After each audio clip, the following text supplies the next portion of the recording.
কৃষ্ণনগর কোতোয়ালি থানার পুলিশ মাদক পাচারের অভিযোগে তৃণমূলের প্রাক্তন পঞ্চায়েত প্রধান সহ 2 মাদক কারবারিকে গ্রেপ্তার করেছে।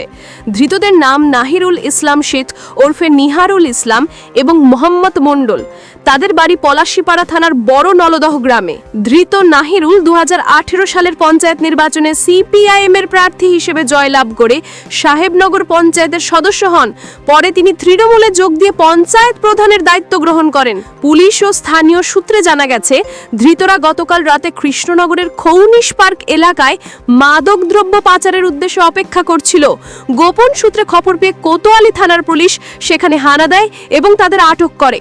তল্লাশিতে তাদের কাছ থেকে 100 গ্রাম হেরোইন উদ্ধার হয়েছে।